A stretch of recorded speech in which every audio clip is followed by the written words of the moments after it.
Let's keep, let's call the meeting to order with Pastor Leslie providing our invocation.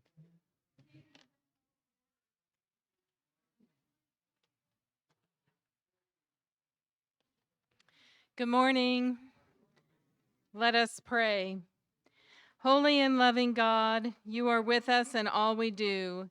In our comings and goings, you sustain us with your Holy Spirit and with your grace. Today we pray for all who experience war, and we pray for peace. We pray for all suffering from addiction, depression, anxiety, illness, and pain. We pray for those who live without the comfort and stability of a comfortable home. We pray for those who are hungry or in need, and we pray for those who seek direction in life. Help us to show love and compassion to others, especially those who are lonely or afraid. Today, as we gather to do the work of this place, we pray you would bless us with compassion, integrity, a spirit of cooperation, and unity. In your holy name we pray. Amen.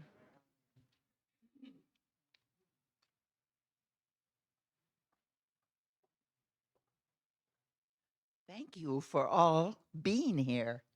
Um, Meg, do you have the minutes approval? There, hello?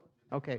Um, there were, for once, no amendments to the minutes of the prior meeting, so I would ask for approval of the February minutes as issued. Thank you. Second? Approve, all in favor? Thank you. The minutes are approved. Allison, do you have a treasury report? I do. And since the last statement that was given, there has been one payment to the library of $68.19 for book purchase. The Medic One Foundation donation that was approved last month was given, and that was a $2,000 donation. Our current balance is $2,057.02. Thank you. Thanks, Allison. And I know Carolyn has something to say. Thank you. But you know what? It's going to be quick because there's a full agenda. So listen up, and I'm going to cut it short and just tell you a little story that applies to all of us, I hope. In 1970, when I was only 30, my husband and I moved to the Philippines. Our children were 6, 4, and 6 months. My husband was the new pastor of the Union Church of Manila, and we lived in a church-owned home that was very near the church. It was a lovely home, but guess what? It had no modern conveniences, no vacuum. It had a wringer wash machine, no dryer. I'll just, it was different. I could just tell you, and it was hot all the time. So I needed help. You can imagine, I needed domestic help. Thank goodness I had 2 live-in employees who helped me. If I hadn't had them, I would have been doing things like skating on coconut husks to polish the terrazzo floors. Now, I couldn't even do that in a cold climate, okay? So during my time there, I had never had household help before. I made some good decisions. I made some bad decisions. Over the 6 years there, I gradually improved. But what I needed was an HR department. I needed someone to help me manage good employees. You know, we aren't so different here in the Hearthstone. We'd be lost without people that help us, and we'd be lost without an HR department who manages all the behind the scenes things that are necessary, particularly since the pandemic. I mean, with all the things that are involved to keep both staff and to keep us healthy.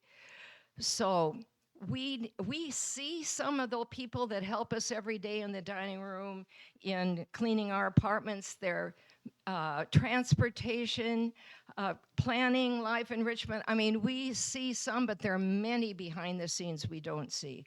We're not allowed to tip any of these people, and so that's why we have an employee appreciation fund. I've been able to get a few statistics through Peter, our accountant, to find out that roughly about 2/3 of residents give to the Employee Appreciation Fund. I hope our goal would be that we could increase that. And right now, I would just like to make a plug for monthly giving. Right now, we have about $3,500 that comes in monthly from roughly around 40 apartments or a little bit more. And you know, if you gave $1 a day, that would be $30 a month. Or if there are two in your apartment and you chose to give for both, that would be 60. You can do the math. But I just encourage you, I've got forms right here. They're down in the lower level. Peter, you can call accounting and get help you need there. We need help, and I'd like to close with a quote that I found recently. Giving changes our relationship to money, and giving creates a community of compassion. I know I want to be part of a community like that, and I hope you do too.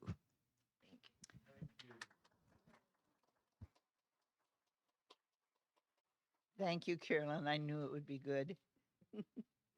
I'm happy we have our CEO, Reggie Mullis, here today.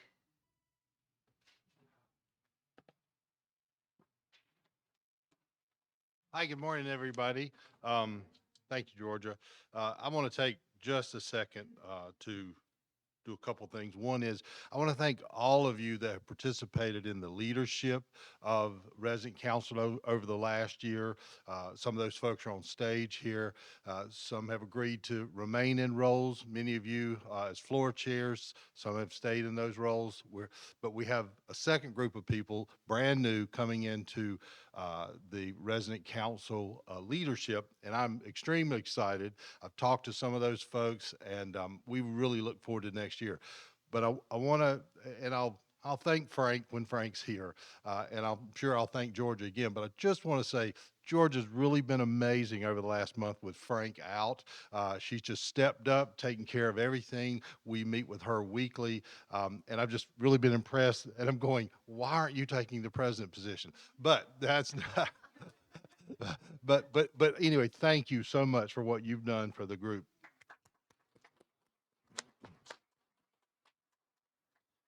What's on my line item says survey presentation. We do not have a presentation today, partly because this meeting is so full of activities and business that need to take place. I can report that we have now contacted attempted to contact or contacted every person from the survey back in November that expressed any concern, that answered no to one of the key questions, or that wrote something that had verbiage that triggered this, automatic survey system to prompt us. Hallie got all of those. She distributed many of those out to department heads. Those department heads, when they make contact with you, they inform us by email. So we're tracking all of that. It was a huge undertaking. We didn't realize how big that was going to be when we did the survey in November. And there's a lot of reasons for that, but then we also had an outbreak, and we had a state survey in our health center. That a lot of these things, we had some changes in our own leadership team, so been a number of things that have slowed us down. But I'm here to promise you that within the next 30 days, and it might be next week, it might be 4 weeks from now, but we will put together a presentation for all of you to see some of the results of that survey. Two things. One is we'll see some scores in various areas of things that are satisfactory, some things that are not, and there are a lot of really great positive comments that many of you made. We certainly appreciate all of those, but we just as importantly, we appreciate when you tell us something that we're not doing well, because if we don't know, we can't fix it. That's always been my philosophy. Please don't hesitate to tell us. So we will never do that survey again in terms of sending everybody in the community a survey at the same time. Instead, and some of you know this, what the company we work with has begun doing is sending you a survey. We thought initially it was going to be on the anniversary date of the month that you moved in. It sounds like now Hallie has talked to them that they're doing something every 6 months. So if you moved in last August, or if you moved in August in the last 20 or 30 years, you got one in February. Okay. And then you'll probably get another one in August. The idea is we are trying to stagger the results so that we can manage our responses more evenly over the course of time. So if you get a survey, feel free to complete it. If you don't, they may text you, email you, call you, and they being the company that we use, and they're called We Care Connect. We Care Connect. If you see that name, that could be me. Sorry. Um, but we have the results from all that transpired, and also the November survey rolled into December and then rolled into January. There's a long story behind that, but that's why it's taken us so long. I didn't want to give any results until we'd had a chance to respond to each person or each couple that had raised a concern. So if you put something in the survey that you felt like needed addressing and we haven't reached out, please reach out to us. You can contact Hallie and say, I never got a call, never got an email, but we believe now, we've been through it many times, we believe we've reached out to everyone. So that's coming. Another thing that came out of resident council meeting that there is some concern about, and I'll just characterize it as apartments that are sitting empty. So a couple of things. One is you really don't have to spend any time worrying about that. That's a responsibility of the community. If an apartment is empty, it's because it's either a studio or a one bedroom that has not sold. We get very, very little demand for studios and one bedrooms. We also don't have a wait list for studios and one bedrooms. That's okay. I figured out as soon as I got here that we needed to create as many 2-bedroom apartments as we can. That's where the demand is. That's where the wait list is. We have close to 300 people on a wait list for 2-bedroom apartments. So that's what we're doing. So many times when you see an apartment empty, especially if you see an apartment empty and the one beside it empty, we are probably going to be combining those. Gary and his team are currently working on 5 combination remodels. It's a big undertaking. And we have identified 4 more to do after that, all 2 bedrooms, including one at Cove West, because Cove West was kind of built with too few 2 bedrooms, and the 1 bedrooms they built were not really of the size that was in demand. They found out after the building opened. So when they built Cove East, those of you that live there, they put many more 2-bedroom apartments, and the 1 bedrooms that they created were larger than what we've typically seen at Cove West. So we're just following that lead in this building. So please don't worry or have any concern associated with an empty apartment. Just know that Jill and Ariana and Gary and I, we meet every week. We track every apartment. We know what we're doing there, and we have a plan. We don't necessarily put a sign on the door that says this apartment is being held, but if you have a question about a floor on your hall or on your floor, just reach out to Ariana or Jill. They can tell you exactly what's going on with that unit, okay? I think that's all I need to do. I will tell you that it has been my pleasure in recent days to work with both. Did we lose a mic? There he goes. Okay. To work with both Deanne Wilson, who is now our director, our activities. Oh, it's got a long name. Yeah, HCALC. HCALC is what Kristen came up with. HCALC, Health Center Activities, Lead Activities Coordinator. I don't know. Sorry. I probably did that. But to work with her, and she's doing a great job really getting hungered down, already making positive changes in the health center. And many of you would have no way to know that, but Kristen's doing a great job. Sorry, I did that yesterday to Kristen. Deanne is doing a wonderful job. At the same time, we promoted Kristen Kent. She agreed to accept the leadership position in our resident engagement. She's responsible now for independent living, all of you, assisted living, and memory care. And she works with the current team of 3, and we're just waiting. That's it, the 3. And then we are already advertising, the ad posted last night. We are looking to hire one more person for resident engagement. So I think they're doing a great job. They're a pleasure to work with. I'm proud of both those ladies for stepping up and for accepting those leadership positions. So please support them to the extent you can and help them in terms of knowing what you want, what we can do to best serve all of you. So that's it for me. Sorry, I'm not supposed to take any questions, Jay. Sorry.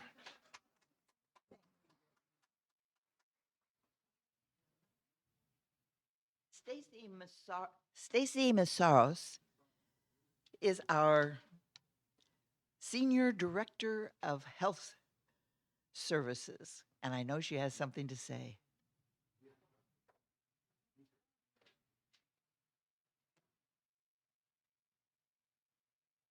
Thank you, Stacy. Good morning. It's nice to be back in the room with all of you.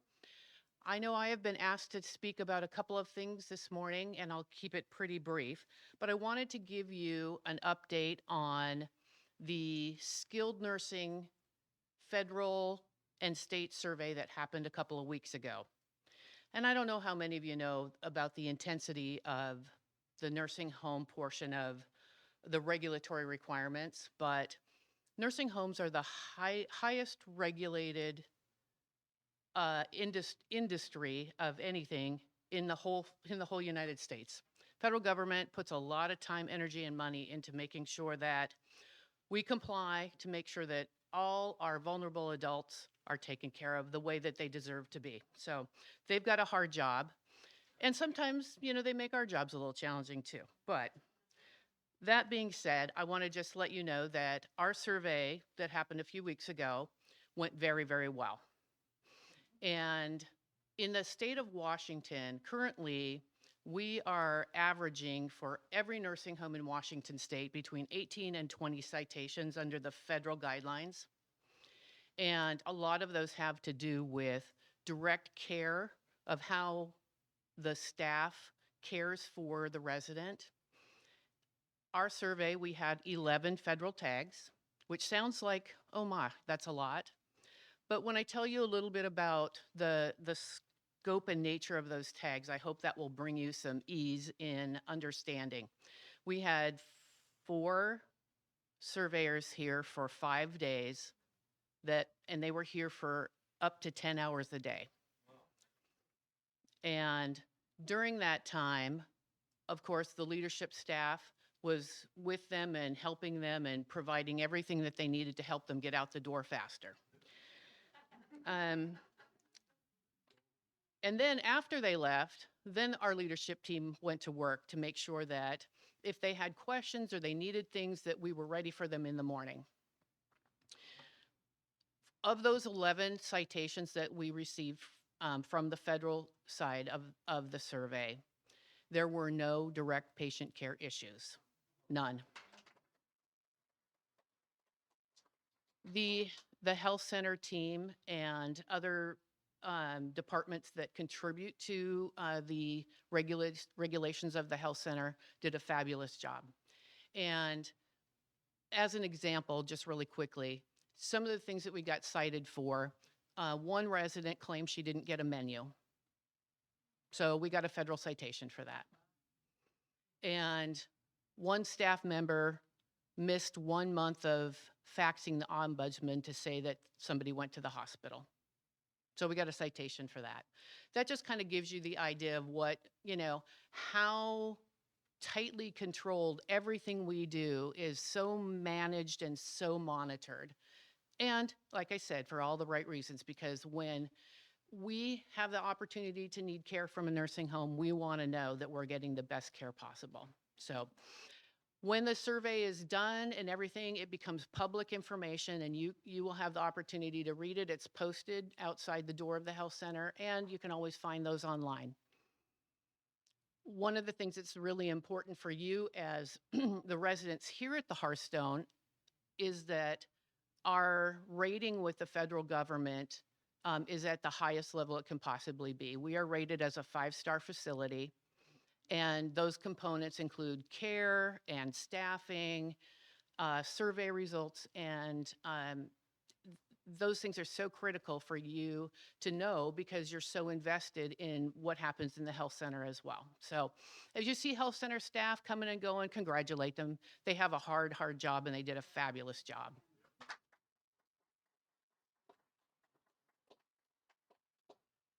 All right, the second topic I want to talk about is real brief. I want to talk about the 911 procedure if you are involved in something that is a medical or some kind of crisis. I know people have asked in the last couple of weeks about, what do we do and how do we manage those things?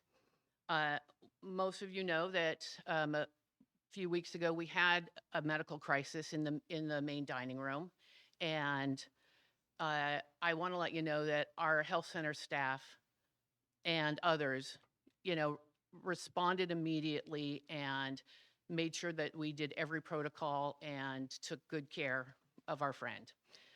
That being said, the real question was, as a resident, what am I supposed to do? What we would like to advise all of you to do is first, if you know it's a crisis, take your cell phone out and call 911 because you might be the first person to see the situation. Get our first responders coming. Then make sure that we've got staff. There's staff that are licensed nurses in this community 24/7 between the health center and assisted living. There's always a medical professional on staff. And then the next thing to remember is that as we're managing this medical or some other kind of crisis, less chaos is better. So even though we're all really curious about what's happening, respectfully, I'm going to ask everybody to make sure that you step back, let the staff, let the first responders do their job, because we need to take care of whatever the situation is. And trust us, we'll fill you in with what really happened after the fact.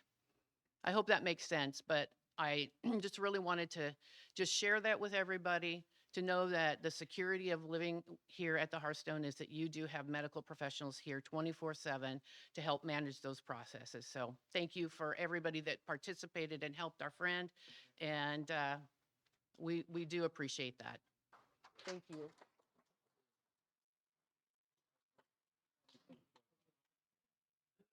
Just one thing I'll add to what Stacy said. If you become aware of an event like she indicated, a crisis, whether it's medical or not, call 911. That is first. That is the first thing you want to do. If you clearly, observe something. The second thing is to push up your pendant. If you don't have your pendant, someone at your table, someone standing around, somebody push your pendant. I was really pleased to hear it, and I'm hopefully not putting him on the spot, but I heard that Gary was the first one to push a pendant that night, and kudos to him for thinking, that the pendant is how you get our team there.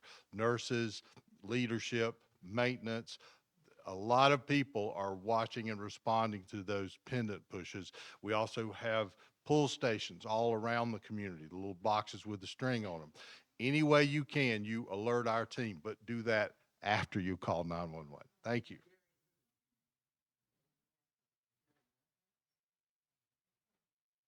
All of that was very reassuring. Peter Schultz is our accounting manager. Thank you, Peter.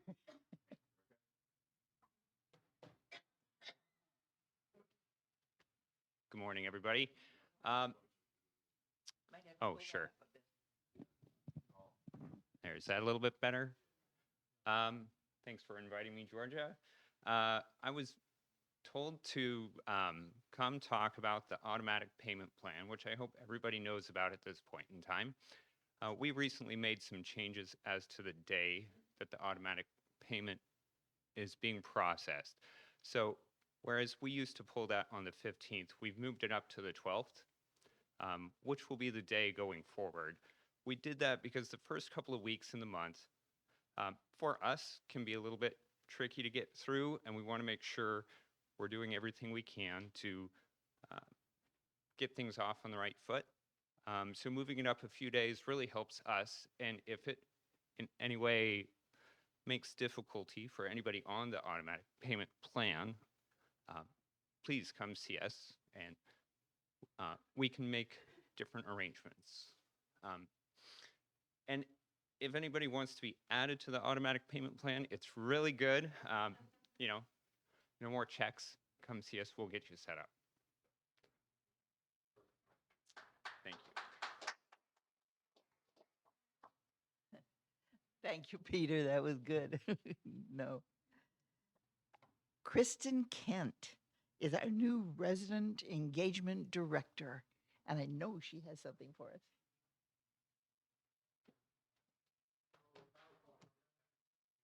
All right. Sorry, it's going to be bright in your eyes. Actually, my title is Resident Engagement Manager, which is similar to REM, like I'm dreaming all the time with rapid eye movement. But yes, my name is Kristen. I've been here almost 2 years, and I'm really excited about this new challenge and opportunity to up our game here in resident engagement. So here's our team. You see Louisa, everybody knows Louisa. She's the heart of the team, heart of the place. Nancy has been here a month longer than I have. She's in charge of volunteer coordinating, and she's in assisted living and memory care mostly. Eric, you know Eric, right? Have you been on an outing? Yeah, dynamite young man. And then Deanne is relatively new. She is a dynamo, and she's in charge of, she's the HCALC, the Healthcare Activities Lead Coordinator. So here are some of our goals. Build community. How about that party? Wasn't that fun? Oops, sorry. Kudos to the movie committee, but also to Deanne and Nancy for putting on a fantastic party. Up top, you see Dew Peterson. This man sings like an angel, and he sings regularly in assisted living, healthcare, and health center and memory care. Keep learning. This is where I get to plug Monday's talk. Monday's speaker is Lawrence Kent. He happens to be my husband. The topic is finding friends and fish in Mauritania and Nigeria. Lawrence works for the Bill and Melinda Gates Foundation, but in his free time, he studies fish. We have 32 fish tanks in our house. He has collected fish in 30 different African countries.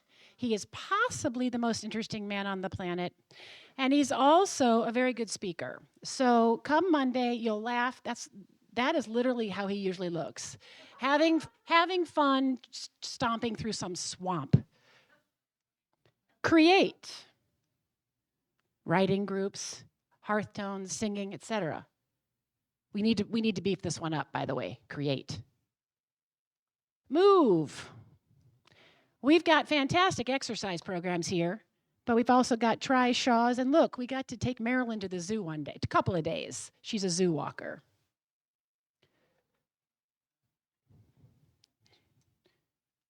Have fun. For me, this is the best one. Look at, we brought in a miniature horse into the health center. Look at that look of love. That was a real moment. And here's where I get to plug this coming Sunday's happy hour. It's St. Patrick's Day. We'll have some Guinness, alcoholic and non-alcoholic. And we'll do a sing-along because I love to sing. We've got some Irish music to sing to. See you there Sunday. Okay, now I want to bring up some other ideas, and I'm just going to quickly run through what they are, and then run through them a second time and ask you to raise your hands if you're interested. And if you're not, keep your hands down because we won't waste our time or energy. Here's one, karaoke. Do you like to sing? We might have the lower level have the words up on the screen or maybe right here and sing into a microphone. Good singing is not required. Trivia competitions. You've got a group of 4 or 5 people. I'm going to go back through these for hands. 4 or 5 people, you fill out your forms, you hand them in, somebody wins a prize. Game nights or afternoons. These might be a bunch of game boards on board games at various tables, open to ideas on this one, on all of them. Organized walking groups for people who walk slowly. Perhaps it would be helpful to have a group. People who walk fast, maybe you'd like a friend. Outings to par 3 golf course right down the way. Do we have any golfers? Art classes. Here's where we don't have much, and we really need your ideas. Saturday morning coffee and chat events. This was brought to me, this idea, by 2 residents who would like to get together once a month, Saturday morning at 10 on a particular topic. The one they keep coming up with is, I grew up on a farm. It could be, I did Peace Corps. I'm from the Northeast. It could be any number of things, but the conversation for that hour will have coffee and snacks provided by John and his team and a theme to talk about. Pickleball. And wait, raise your hand if you know what pickleball is. Yeah. And finally, volunteering in the health center, memory care, and assisted living. We really want to beef this up because those areas need attention. They need companionship, love, friendship, and these are your friends, and let's get moving on that. So I'm going to go back through this list and ask you to please raise your hand if you would join. Karaoke. Darn it. I was really hoping for a lot of hands, but maybe if Mary Kay, Don, and I do this, more people will come. You never know. If you build it, they may come. Trivia competitions. Thank you, Reggie. Okay. Game nights or afternoons. Here's one up here too. Ooh, that's popular. Okay, now I need your advice. What are the games? Let me know. Email me. Organized walking groups. I see 7. That's enough. That's a quorum. Outings to par 3 golf course. All you need is 4, and we got 6. Okay. Art classes.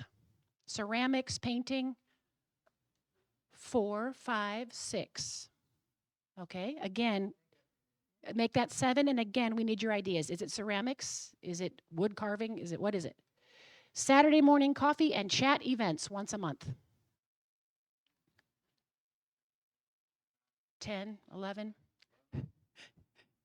May, is that you raising your hand or is Don making you? Okay. Pickleball. 1, 2, 3, 4, 5, 6. 6. Okay, we'll talk more about that. And volunteering in health center, memory care, or assisted living. Lovely. Okay, we're going to talk about these last 2 because pickleball is the official sport of the state of Washington. And shh, don't tell anybody this. We just learned that the Green Lake Community Center has an indoor pickleball court, 3, in fact, that are almost never used. So if we get 8, 12 people interested, we could have weekly pickleball without waiting in that terrible line you see over there. Volunteering. Volunteering builds community. You get to keep learning. You create, you move, and you have fun. It checks all the boxes. So before you leave, please take one of these pink forms. They'll be at the back. And here you can check anything and everything that interests you for volunteering. Write your name and your apartment number and return it to the front desk. And Nancy will get back to you on that. And if there's something you'd like to do that's not here, please write it down. We always love ideas. A quick word on Cyto Learning. One of these items here is called Cyto Learning. It's a program that comes from Japan. It's been tested and used there for 20 years. And it's morning brain exercises for people with cognitive decline. It's a bit labor intensive. It takes a lot of volunteers. And we're going to start this next week with very limited, just 3 to 4 residents in the health center. And we have 1 resident who's been trained so far to be a helper. That's Molly. You could talk to her more about that. And it's a little bit more labor intensive. You have a day of training to get ready for it. So the teachers among you or just companions among you, it could be very rewarding. Here is a look. So you see on the right, that's a supporter. On the left are two learners. They're doing simple math equations, speaking it out loud. They're reading out loud, and they're moving manipulables. All of these things are shown to increase blood flow to the brain. Okay, and introducing the monthly challenge.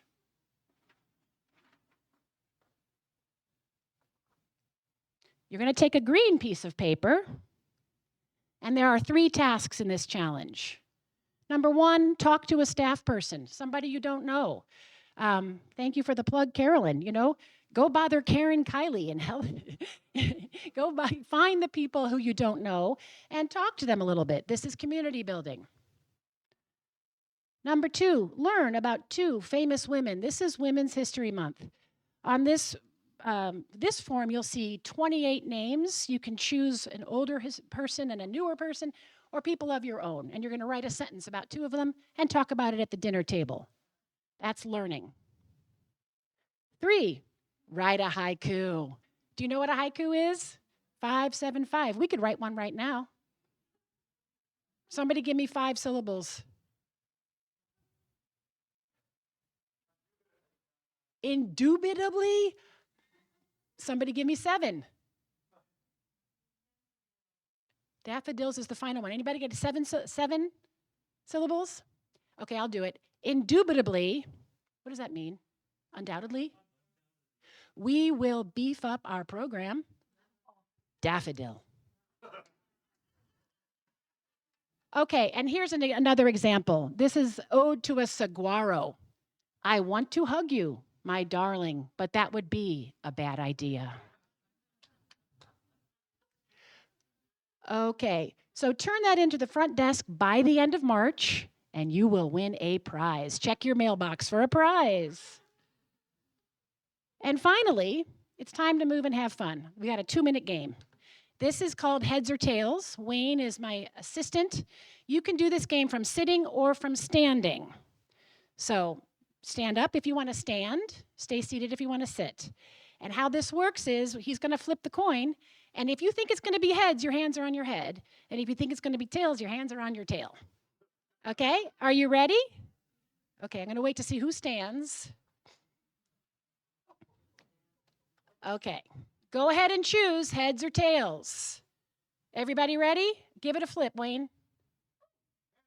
It's heads. So if you pick tails, sit down. And if you're sitting, you still get to play, right? Okay, everybody loosen up. Okay, choose heads or tails. Flip. It's heads again. If you chose tails, sit down. Okay, shake it out, shake it out. Choose again. Flip. Tails. If you chose heads, sit down. Raise your hand if you're still in this game. Whether you're sitting or standing. Some people stayed sitting. Okay, choose heads or tails. Make your choice. Wayne? Tails. If you chose heads, sit down. We're almost there. 2 people left. Make your choice. Heads or tails. It's heads. You're both out. But that means you both win, and you get a tiara.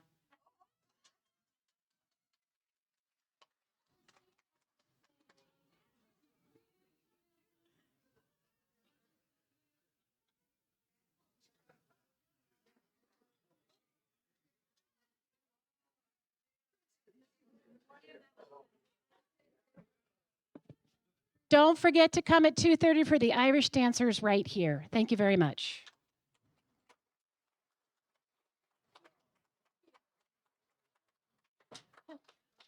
What a pleasure, Kristen. Our Director of Facilities and Maintenance, Tim. Oh, Tim Alton.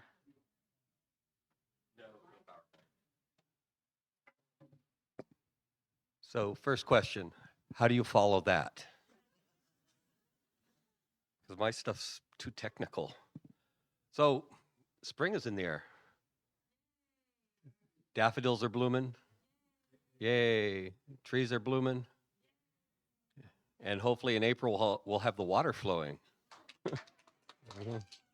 Okay.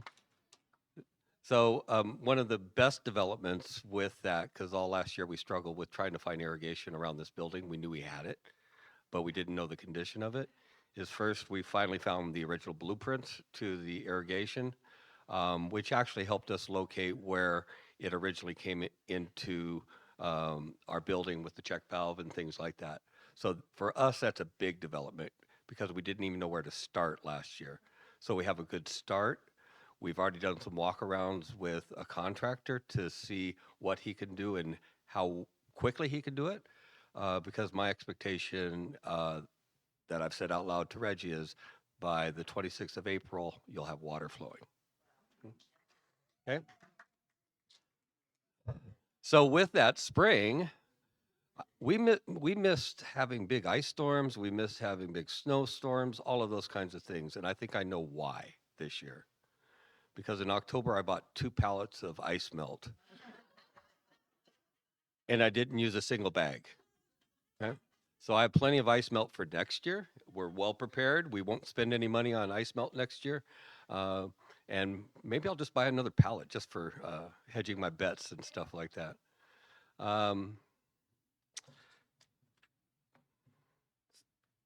Folks have been asking me about what is Sound Earth doing over there. They do annual testing of wells and things like that. So, so it's not so much of what they're doing right now, it's the why. I'm being asked the why because everybody hears different snippets of the history. So I'll give a very quick overview of the history. Before 1947, that property was residential. So there were at least 3 different homes over the period of time. Residential, you'd think, no big deal. Why do we have to test the groundwater? Because back before we had heating oil. We had above ground tanks, we have below ground tanks, things like that. So that was a risk. After 1947, it became more commercial, and 2 big properties there originally were a laundromat with the cleaners. That's a risk. And then the most recent one up to 2014, I think, was a plastics manufacturing over there on the corner. So both provide risk. So when the Hearthstone was looking to purchase that property, there were some conditions with it, obviously. And part of that is before any construction could be done, there had to be some remediation to ensure there was nothing wrong with the soil and the ground in the immediate area. And then testing had to be done. And then the other part of it was continued testing. So that's what's kind of going on.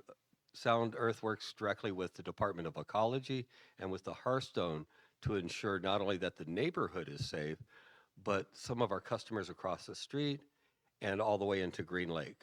So on an annual basis, they're going to be out there, they're going to be pulling samples, they're going to be testing it to ensure that it continues to be safe. So that's the short version.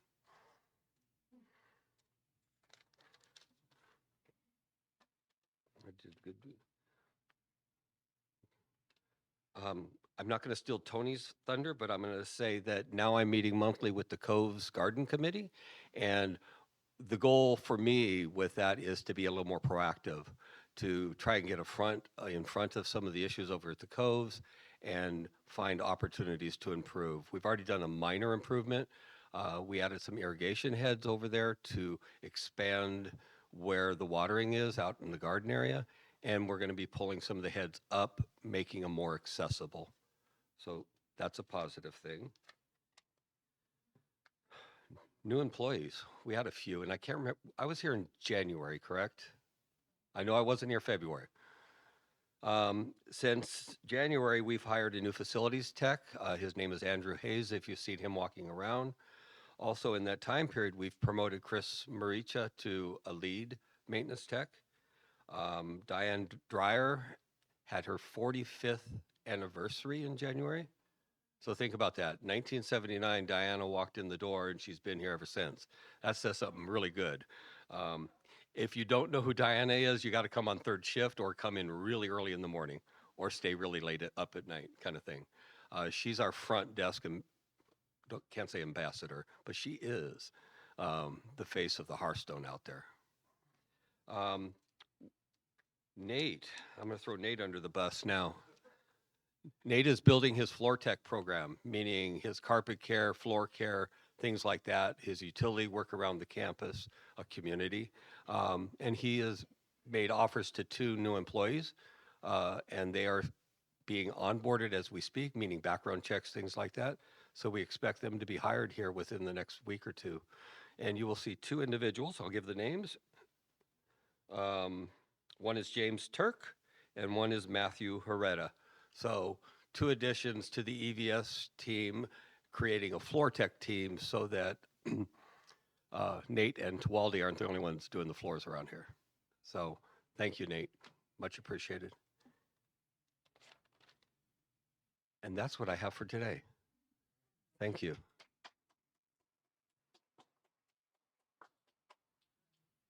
Tim, you always have something interesting for us.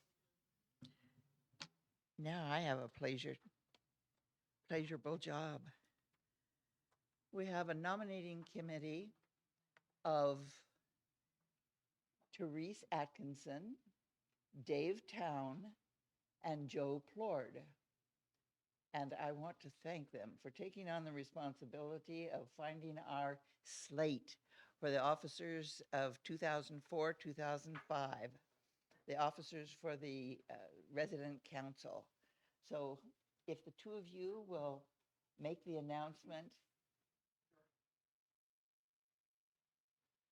Pardon?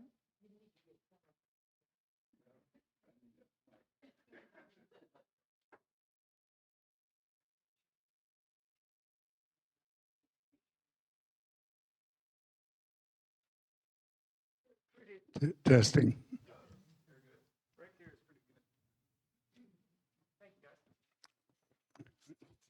If I'd known, I would have maybe gotten a haircut. It's an honor for Teresa and I to make a report for the nomination committee. As you know, is that coming through? This is an annual event where we nominate the leadership for the Residents Council. And I'd like to digress a little bit and really point out the importance of the Residents Council. Sometimes we don't pay much attention because they're not dealing with major issues. And whether we like it or not, we don't, as residents, have a lot of rights here. It's important that the Residents Council stay active, representative, and communicate with the management. And thank goodness we now have a management team that is being responsive. And I really thank them for being as open as they are. It's important as we look ahead to make sure that we have good leadership, because the problems and issues that affect us all as residents really are important. And it's important that the Residents Council function in a coordinated way to communicate with the leadership of the Hearthstone. So it's my pleasure to introduce, which doesn't really need any introduction, Therese, to name the candidates. Thank you, David. So we have some new and some existing people making up the slate. And the first is Elaine Poostra. How'd I do? Poogstra. I've been practicing for the last 20 minutes. And she is on the slate to become the president. And, yeah. Who's vice president? Stephen. Yay. And Steve Neville, vice president. Yay. And now we have some existing residents. Meg, Meg is continuing as secretary. Huge job. And Allison Botchuela is continuing as treasurer. And Marnie is not here. What's Marnie's last name? Marnie Perry is at large, which is taking over the role of, yes, yeah, the fabulous money lady. Anyway, it is really, really important that we were able to get people. Everybody wants to sort of participate in the Department of I think, complaining, but not too many people step up. And so we're very, very happy with this slate. And you will have the election at the April meeting, and then they will go to work. So thank you all for stepping up. It's a And I congratulate the nominating committee. Thank you very much for taking that responsibility. I want to add that other nominations may be made in writing at the April meeting by 10 or more residents with certification that the nominee agrees to serve if elected. So we're happy for this slate. And as she said, the April meeting will be the vote. And I'm going to get this over very, very fast. We have a change of laws, and all floors have recommended the amendment. The bylaws currently read, "The council shall meet at a time and location specified by the council president on Tuesday preceding the assembly meeting. The change of Tuesday to Thursday is submitted by the assembly today, and to be approved, the amendment must receive a vote of 2/3 of the voting at this assembly." Is there discussion? In case, then all in favor say aye. Oh, those not in favor say nay. The bylaw amendment is approved. That was fast, wasn't it?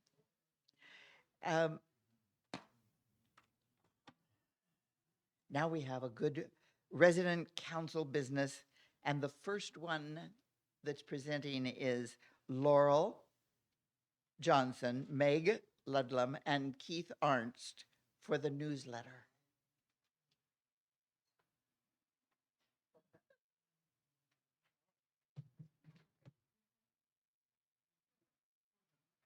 You joining us, Meg?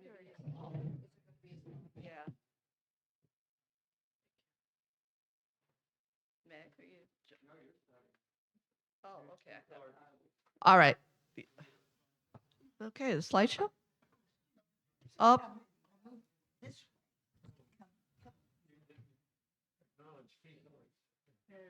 Keith Arts. Is this what you need? Yes, please, thank you. I got it.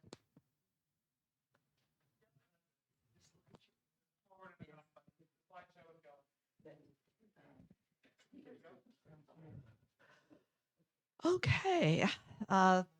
Yeah, lights. Lights. There, we'll go on to the next, let's see where I am. Yeah, there we are. So, setting a direction for a resident newsletter. At the December council meeting, Frank brought up the need for doing something about the previous newsletter that had stopped as of the December publishing. And Meg and I raised our hands and volunteered to lead a committee for setting a direction. Similar to the furniture committee, this was a temporary committee I thought would only last a month, but it's almost done here. So in December, we recruited some people. We hope to get at least one resident from every floor and building but we ended up with 7, so that's good. And we want to thank those 7. And you can see their names there. Keith, Sharon, yeah, okay, go to the survey. Let's go to the survey. Hopefully you saw their names up there. What's interesting about the survey, which you did in the end of January, I believe, was that every element, as you can see going across left to right, every element had more residents who always read it or sometimes read it than not read at all.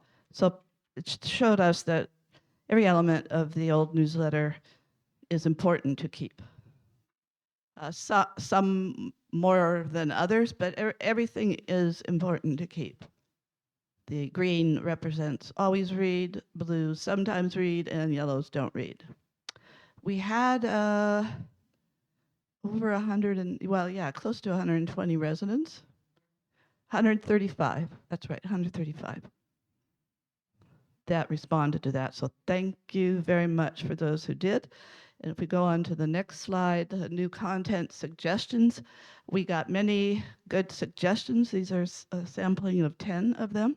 I'm not going to repeat all of them. We're short on time, but I think ones that are pretty good and very much needed are articles on the history of the Seattle area for those newcomers to our area, and then Hearthstone history. There's a lot out there that is very interesting. Reports on the group outings. Someone could write a story on, hey, this is the outing we went on, and this is what we did, and then next time that outing comes up, someone might be interested in going. And then the WAN ads, community board, assistance needed, since we can't get that on Touchtown. Okay, on to recommendations. Let me recommend letters to the editor. That's on there. Yeah, I see. Yeah. Just one question.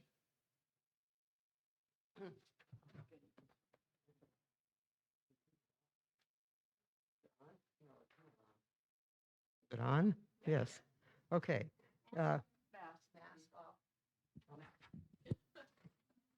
So the committee's recommendations are, first of all, there should be a single monthly newsletter, not a separate Spark and Connection, driven by a resident editorial team, which would also have a staff representative on it who would serve to provide information. A fair amount of the information in the newsletter would come from staff, but certainly not all of it. The staff person would also help with production support and be a liaison with management as necessary. We don't know yet how the newsletter would be produced, whether by an outside company or which outside company, or whether it would be produced in-house on a dedicated computer. We hope not. And volunteer labor. But the cost of producing the newsletter is likely to cause it to be shorter than the old Spark was. So both the staff and management and the committee would like also to see a quarterly newsletter. We're calling it a literary journal, quarterly or more often, whenever there was content, a quarterly literary journal that would include some of the longer and more creative pieces that were in the Spark in the past, and perhaps some of these new content suggestions that you just saw. That journal, should people step up to create it, would also be produced at management expense. And both newsletters would be available in both print and digital form. What we need is people to step up to make these newsletters happen, and you'll hear more about that in a minute.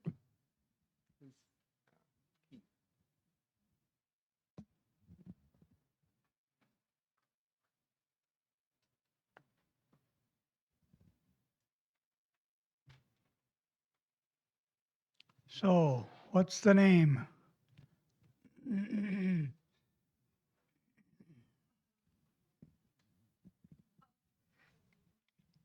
We had 71 suggestions.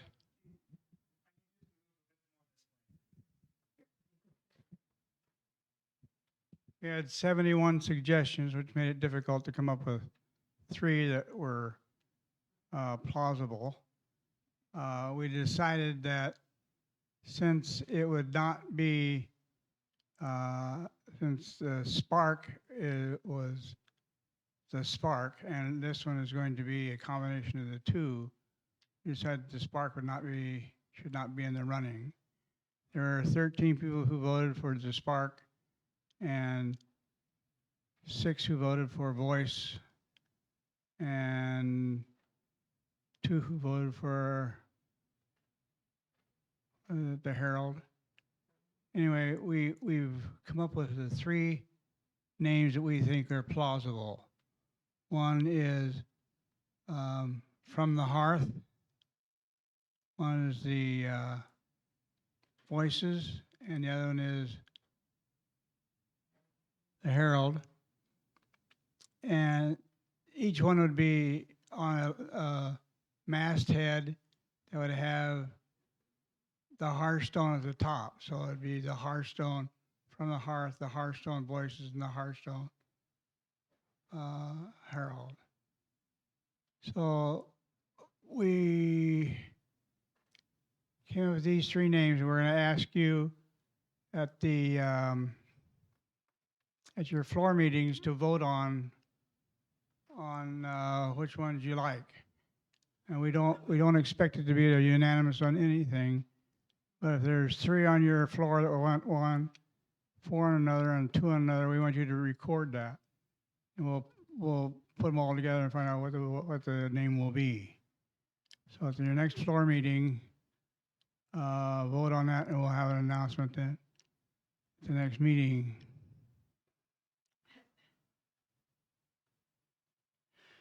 So what would it look like? We did a survey of some of the other CCRCs to find out what they put out, and they run the gamut. This one is from the Horizon House, and it's called The Alert, and it's a weekly publication, and there are 10 pages on it, on this particular one, and they're all events. 10 pages of events and 2 pages of announcements. The last page is how to submit an article. And it has descriptions and color photographs and so on. It's very nice, but it's only 7 inches wide and 8.5 inches long. So it's published weekly. Then there's the Park Shore, which is called News and Views, monthly publication, and it's obviously put out by the management because it has 1 page from the director and 1 page from the president, and then resident activities, which are basically the color photographs of people doing things but not telling them who they are or what they're doing. Not useless as far as I was concerned, but. And then there's the Marabella Monthly, which is, I believe, in color, but it didn't, I'm not sure. And it is probably more closer to what ours would look like, except that ours would probably be in color. They're mostly descriptions of activities or events that you might want to participate in. Now I have a quarter of a page or a paragraph on each one as to what's going on. It's very good rather than just having an announcement of the date and the time. So there are others that we looked at, but these 3 were the ones that were the most like what we would produce. So the next thing is a call for volunteers, and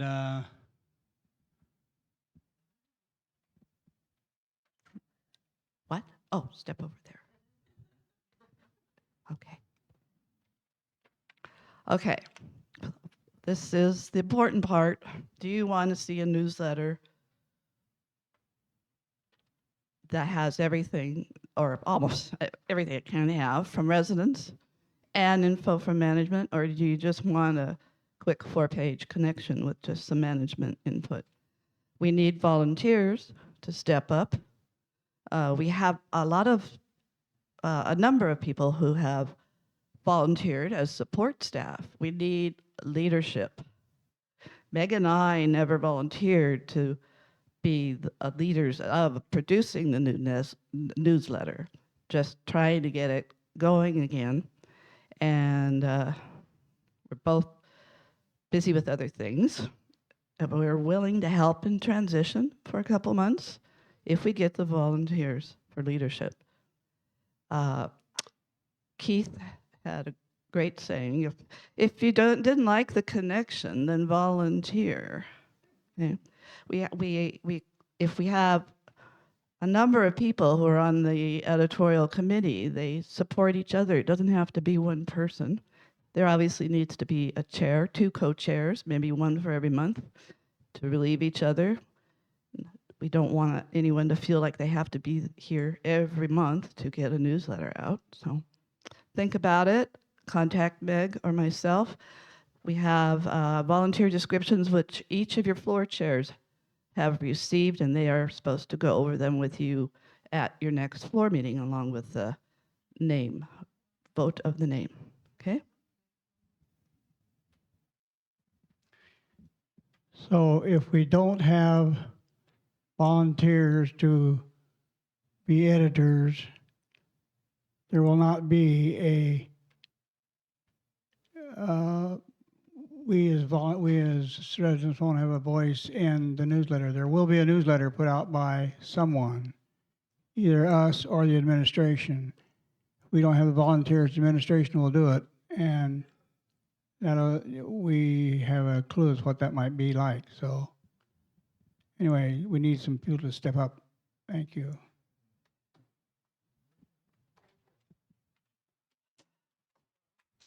This committee must be commended for the amount of work they put into it. They've done a lot of preparation for us. Penny Vogel is the dining committee chairman. Oh, good, Penny. Thank you.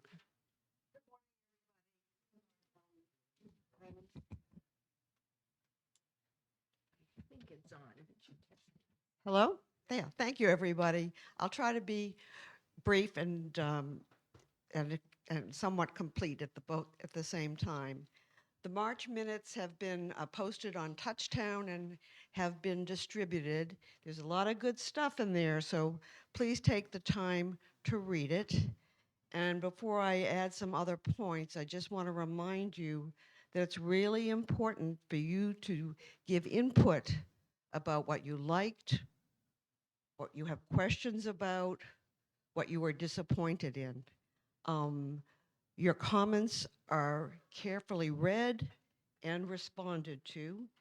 If you add your name to the comment, someone from the staff will get directly back to you promptly.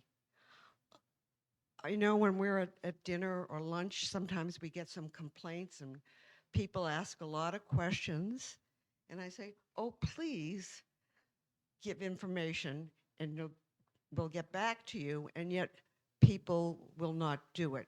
Don't be shy. And you also have the opportunity to give input and not include your name. That's fine as well. We've been very impressed with the feedback back from staff explaining why some things can't be done, and also changes that are made. So please be more free to give your opinions. The Happy Kiosk results for the past few months have been December 84% positive, January 78%, and they're inching back up now in February 80%. The goal is to be in the 90% range, and staff is working very hard to achieve this. A new executive chef has been hired. His name is Eric Dupuis, and there's information about his background in the minutes. In addition, an additional sous chef has been added to the staff. This means that there's better oversight coverage. This is wonderful news. And last but not least, to celebrate St. Patrick's Day Sunday, there will be 2 special meals, both at lunch and at dinner. And the menu has just been posted this morning, so please take a look at it. Thank you. We always look forward to the food information. We have a library report today from Joyce Erickson. Yes.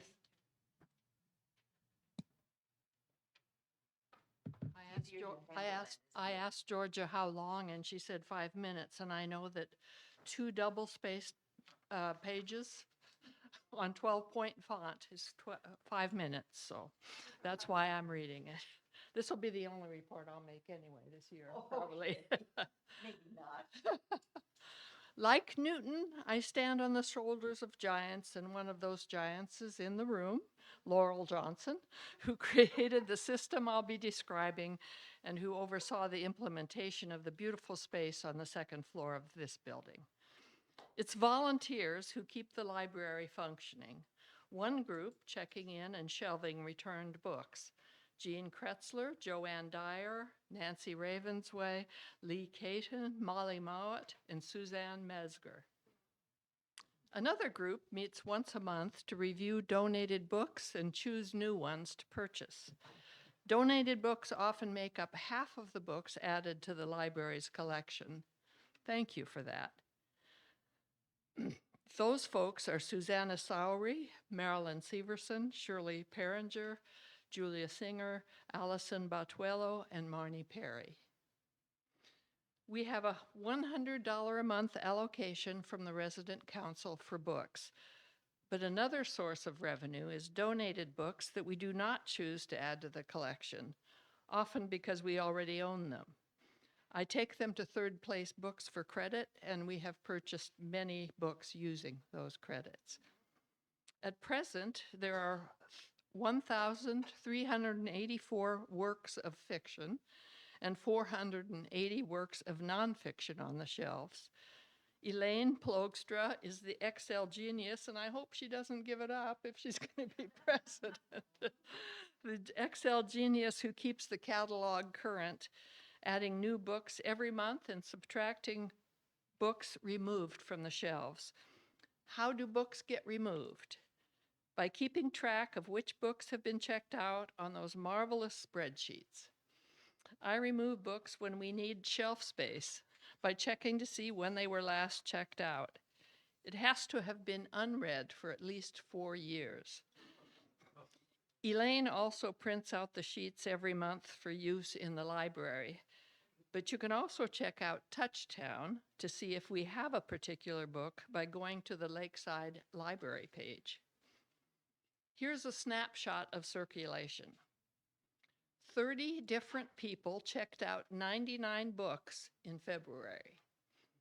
10 of those books were nonfiction, and one person checked out 4 of those 10. So when the selection committee meets, we choose books we think folks will want to check out based on our records. You won't be surprised to hear that a lot of them are mysteries, and a lot of them are beloved authors whose names you would recognize. We occasionally wrestle with the question whether we should choose a book just because every library should have it. But on the other hand, this isn't a university or public library, so we tend to go for books we think will be read. We have recently made a commitment to designate more of our purchases for large print books. And several people have asked whether we have audiobooks. We don't, although I can see why a place like this would probably have many takers, but I'm not suggesting the current library take on that task. We are thinking of ways to encourage more readers to consider the nonfiction collection. There are some really good and important books there, so I encourage you to look at the history and biography sections, as well as science, nature, religion, poetry, politics, health, and humor. They're found in the shelves next to the sofa. And we welcome volunteers, and I don't know what's on that pink or green sheet, but I hope put library down. Please mention this to any new folks who come to the Hearthstone on your floor. And by the way, I know there are many actual professional librarians, which I am not, who live at the Hearthstone. Guess what? They're happy to leave it to the amateurs.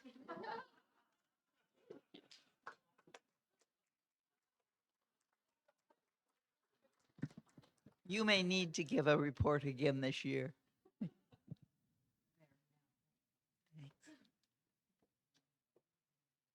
Movie committee report, Don Bell.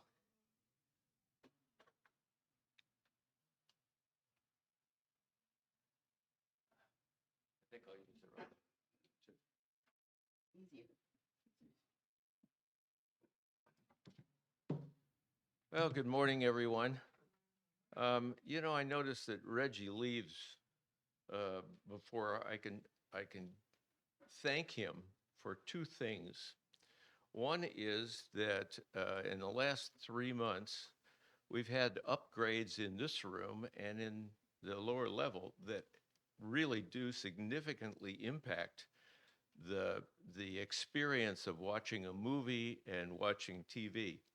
Up there, you will see the projector, which is a new laser projector and makes the center screen appearance much better than it used to be.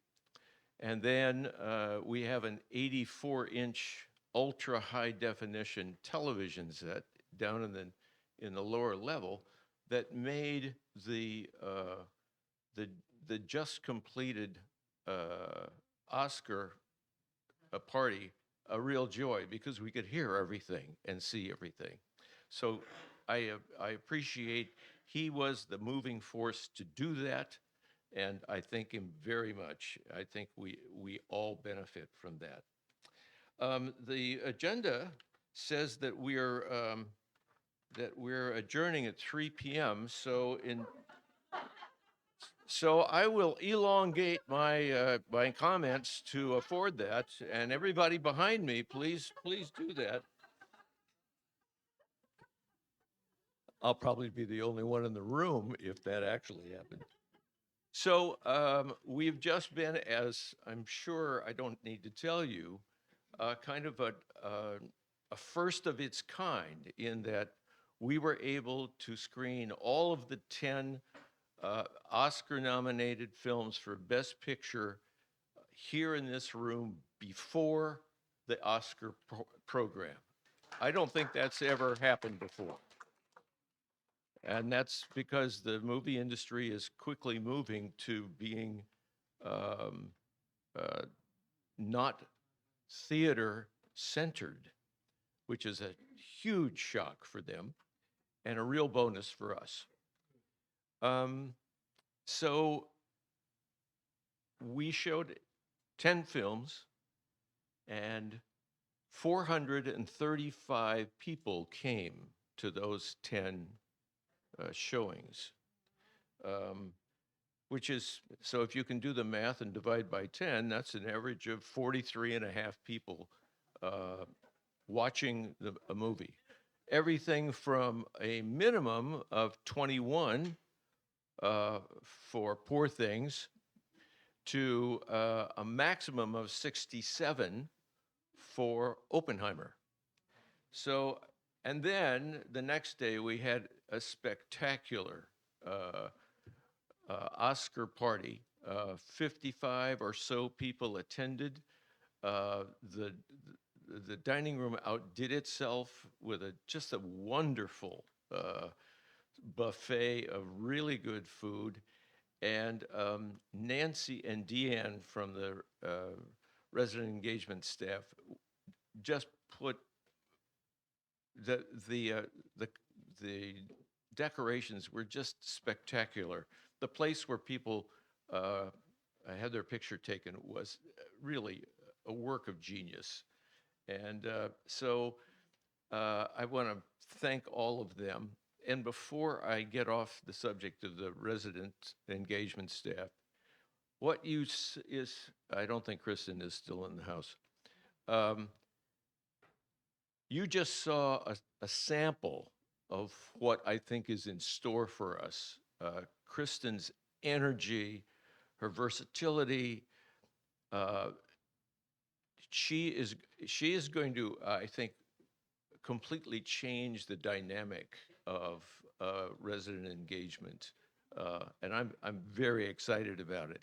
And for those of you who have never done it, she runs the best activity in this whole place at 4 o'clock on a Wednesday afternoon, every other Wednesday afternoon, music bingo. Folks, you cannot get more fun legally or illegally. Okay, one final thing I want to tell you, that the committee met yesterday. We haven't sat on our laurels. We're moving ahead. We're going to do something a little bit scary because it's unusual.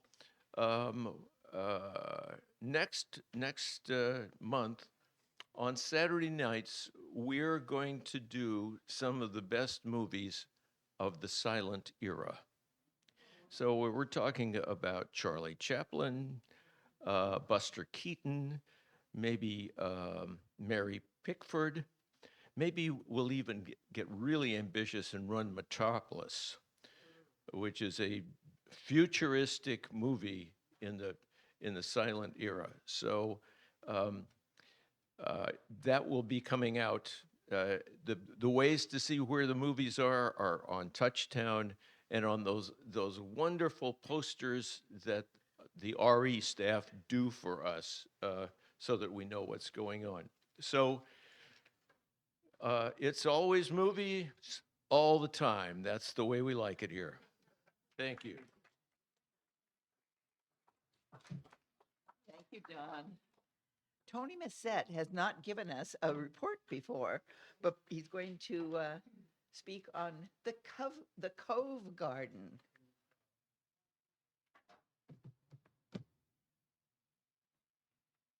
So my name is Tony Messant. What did I say? You said Messant, but that's okay. Okay. So my name is Tony Messant, and I'm the co-chair of the You still can't hear me.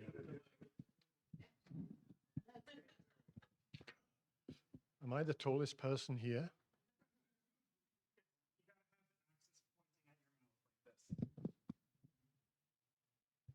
Can you hear me now? Not very well.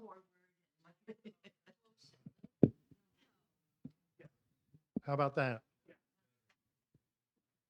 Okay. Is it nearly 3 o'clock? That took a long time to get set up. I am co-chair of the garden committee at the Coves. And actually, the full name of that garden is the Cove Gardens of the Hearthstone. So this is a garden for everybody. So and that's why I've been asked to come up here today, is to talk to you folks a bit more about what happens there. The garden is a result of some collaboration between the folks at Cove West specifically and management. And they decided that they did not want the gravel yard behind Cove West. And they wanted to put a garden there so that all of the residents of the Coves and the Hearthstone, the lakeside building, could enjoy some open, fresh air and a garden area, places to sit and meet with friends. So once the original design was done and completed, a committee was formed to keep maintaining what we had built. We're actually still building some items there. A second pergola or gazebo will be installed in the next couple of weeks, we hope, up by the second gate. There are two gates up there at the Cove Gardens. One is in the alley, which is really easily accessible for the people who live in the coves. Also now it's easily accessible for people who come from the lakeside building and pick up a snack in the bistro. They can just walk out and come into the garden, and when in good weather, they can sit down and have their food right there.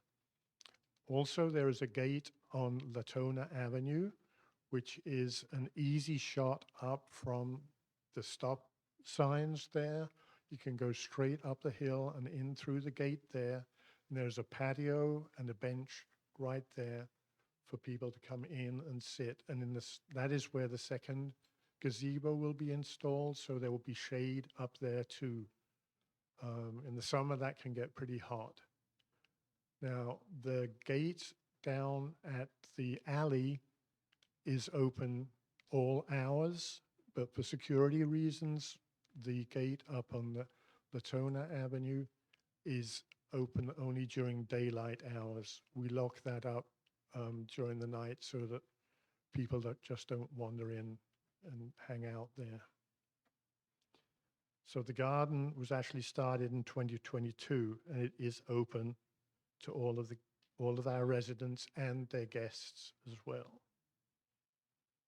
There are benches and chairs. We put chairs out in addition to the benches in the summer, so that you can arrange seating areas as you wish. There's a bench on the grassy area too, so that you can sit in, well, there will be more shade there now. They are building on the lot next to the garden.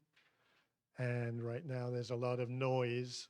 So if you want quiet and peacefulness, you have to be there at the weekends. There's a lot of hammer banging as they build up 4 new buildings on that lot. There is a picnic table near the lower entrance that can be reserved if you have some guests or you want a small group and you want to be sure that you can have a table to put your drinks or whatever you want to do there. And that can be arranged through Allison. Give her a call or an email and ask to make a reservation. There will be right now there is not any cover over that. We have a canopy arrangement that will be put over there during the summer when the sun finally puts in an appearance. We also have at the Latona side of the garden a number of raised beds. I think there's 9 or 11 of them, which are used by residents. Right now, they are fully subscribed. There is a waiting list that Stu Heller is in charge of, and you can contact him if you would like to be put on a waiting list. Most people seem to be growing flowers there, to cut flowers. Some people growing vegetables. It's the last couple of years, it's been really sunny up there, and we'll be keeping an eye on how the sun gets into the garden now that they've got practically a 5-story building next door. So I think that's all I have to say, apart from the fact that there is a document on Touchtown under the documents section, and it's called Cove Garden, and you're welcome to read that. I think I need to make a few more tweaks to that. But as I say, this is the garden. For short, we call it the Cove Garden, but it is officially the Cove Garden at the Hearthstone. So everybody is welcome. Thank you. Thank you, Tony. We look forward to the use of the garden. Yes, we do. Maybelle and Jackie Backus have a report on the Lakeside Garden.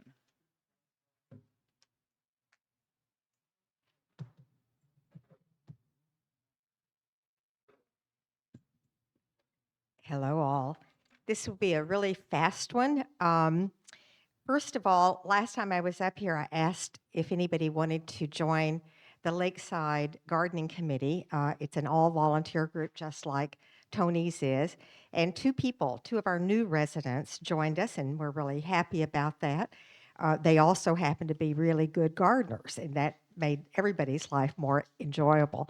But we could still use a couple of folks. And so if the springtime coming is beginning to whet your appetite to get into the dirt, to buy flowers or any of that, please contact myself or Jackie Backus. You can just email us and we can fit you right in.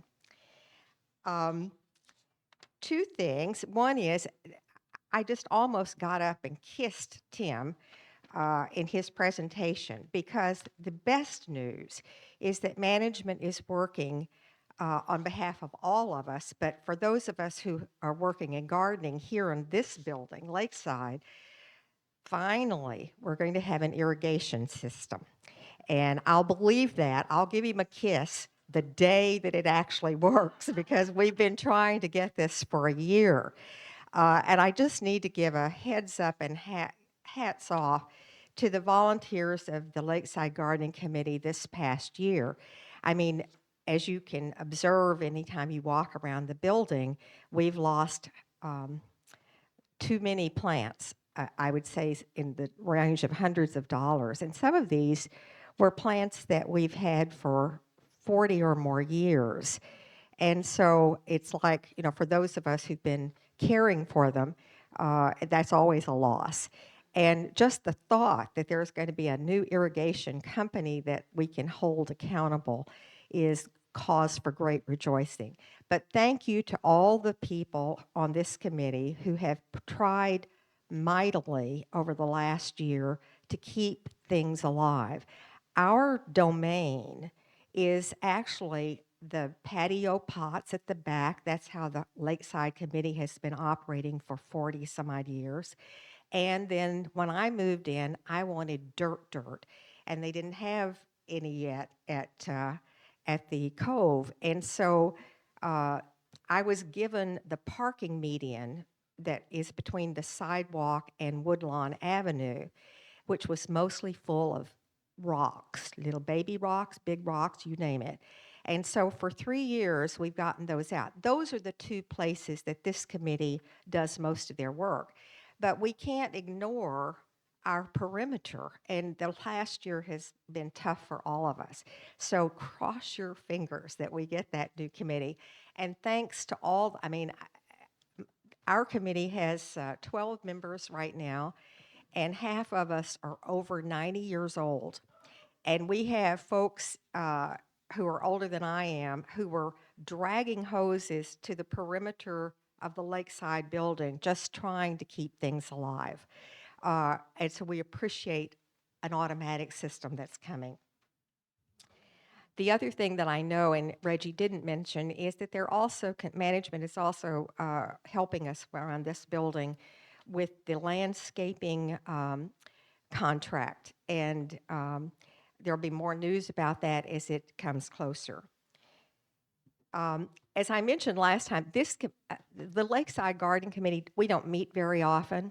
Mostly we just divide up what needs to be done and we do tasks. And you may have observed that there's been a lot of work. Spring is here. This weekend it's going to be 70 degrees, for heaven's sakes. And so we've done a lot of clearing, weeding, and planning for soil renewal, both in the pots outside. We are going to get rid of some of the things that are there now and replant. We're also taking on the entrance here on First Avenue, just the part where the fountain is. Our committee has now said, well, we'll work with that. And so it has been cleared, weeded, and days soon you'll see all kinds of things going out, lots of new color. Meteorological spring is next Thursday. Enjoy the gardens of Hearthstone.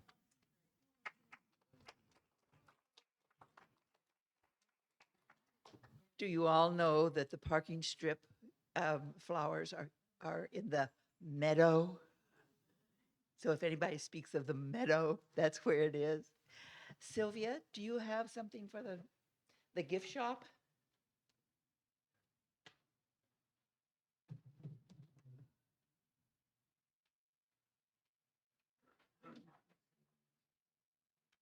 You're probably wishing I didn't have anything.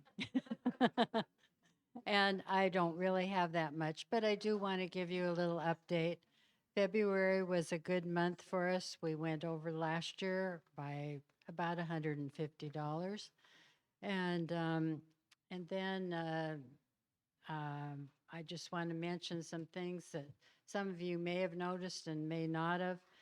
But according to Kristen, if you're going to go walking, we do have walking poles now that are a lot less money than REI, and they've been looked at by some of the people, and they say they're just as good. So anyhow, I wanted to, you may have seen them on display, but I wanted to mention that. And we also have tips for canes, which is just in a little package. But for those of you, if you wear out the tips on whatever canes you use, we have some new cell phone things that you might want to take a look at. I won't go into it, but there's also some new first aid kits and some new 8-in-1 tools and some really nice journals if you want to start a journal for the year. There's one that has music notes on it if you're inclined that way. And we always need help too. We would be open. We're not open on Friday anymore because we don't have anybody to fill that position. So, you know, there are people that work in the shop that also on garden committee and various other committees. So it isn't out of line or that much work. It's just a period of a couple hours. Okay, thank you. Oh, thank you. We are running a little late, but we have the floor chairs that would provide information for everybody. So those who have something to say from your floor, come up here so that it will be, you'll be ready to speak. Introducing someone new. Pardon? I'm introducing someone. Good, good. Okay, so tell us your floor and come up. Fifth floor. We have a new resident, Judy Boyd. Could you please stand up, please, and wave at everybody? She's from Dallas. She's been here 2 weeks. She's settling in. That's it. That's it. Her son is like chief. Yeah. He works for Amazon. He has a PhD in computer security, computer information, data information security. So she moved up here to be close to him. Okay.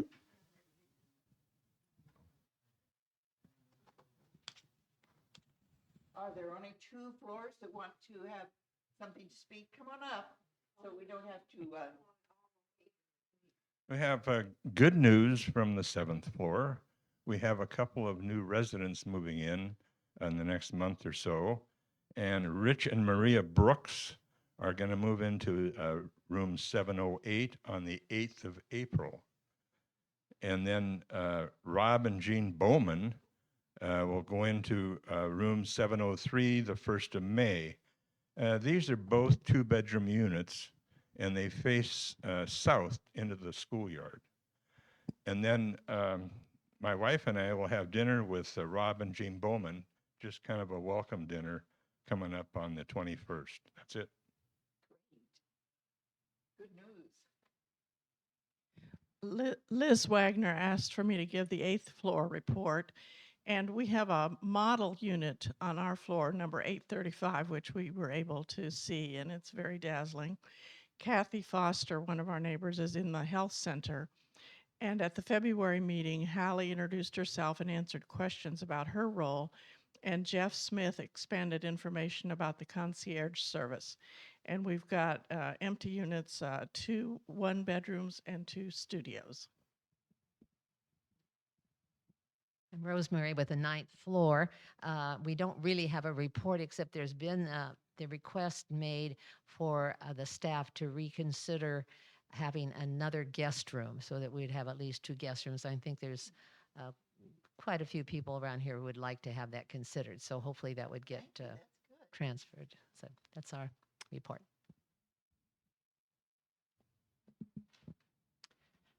All right, Cove West. Last week we had our own version of the Oscar party, sponsored by Oscar Mayer Wieners. This was our chance to give a lighthearted thanks to all the people that help out in our building, such as Susanna with our movie committee and the officers and so on. And so we awarded prizes. The actual prize was a hot dog for the guard dog, top dog, hot diggity dog, etc. It was big fun. Today we'll be having a St. Patrick's Day theme, so everybody can break out their green. And those floors that are not reporting today probably just had a lot of parties. Good things. Do I hear anything more for the good of the community? Oh, thank you.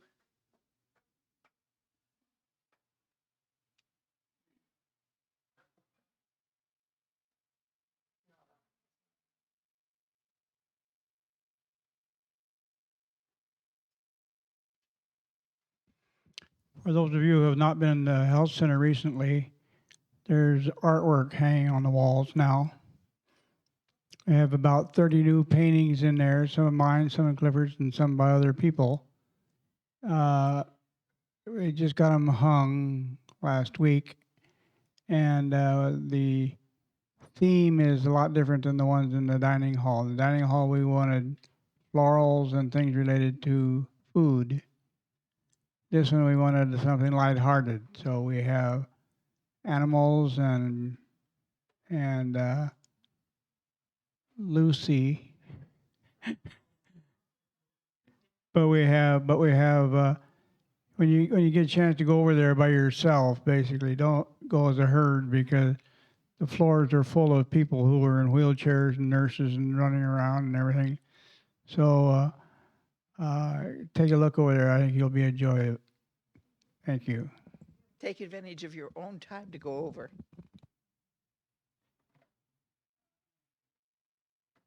Do I hear a motion to adjourn in a second? We are adjourned. Thank you. This has been a very full meeting. Lots of information.